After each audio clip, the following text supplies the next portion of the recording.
here's a hard one for a lot of Christians. What do you do with the fact that in 1 Samuel 15 and in Joshua 6, it says to go and kill all men, women, and children, all living things? What are you going to do with that? Because that seems like God is asking for genocide. And if you're saying you're a religion of peace and Jesus is a man of peace, what are you going to do with that? To do that, you need to go back to the Old Testament and just unpack it. You need to go back to Ezekiel 16. You need to go back to, I want to get this right. Sorry, Ezekiel 16. You need to also go back to Exodus 17, and you need to go back to Deuteronomy 20. So let's start with Ezekiel 16. In Ezekiel 16, verse 7 to 14, the children of Israel are coming out from the land of captivity from Egypt, and they're being waylaid by the Canaanites. And yet these are God's people. This is what God had nurtured these people for himself.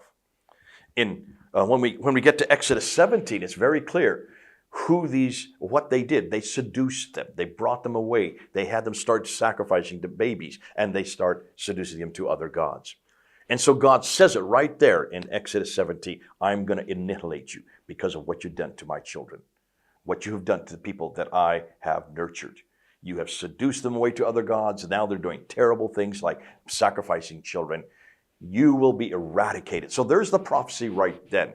So Joshua 6 and 1 Samuel 15 are the fulfillment of that prophecy. But here, be careful. We need to go around to Deuteronomy 20. Because there is where God specifies exactly what he's talking about. And he's not talking about everybody. He's talking about 6 tribes. I've got them written here. Let me just make sure I got them right. Look at who the 6 tribes. They are the Hittites. They are the Amorites. They are the Canaanites. They are the Perizzites. They are the Hivites. And they are the Jebusites. Basically anything with I-T-E-S at the end. All the ites are the 6 tribes that waylaid the children of Israel, that seduced them away from God, that put them into these barbaric practices. And that's why God only said those 6 tribes I'm going to eradicate. Only those 6 tribes. Hold on to that. But he goes even further. When you get to Deuteronomy 10 to 15, he then talks about the faraway Canaanites, those who are far away. He has one set of rules for them. If they are away from you, if they're not really close to you, you're to ask them to put down their arms. If they refuse to, then kill all the men, but take the women and children as slaves. But kill the men. So preserve the women and children, because they're far away. They need to be helped.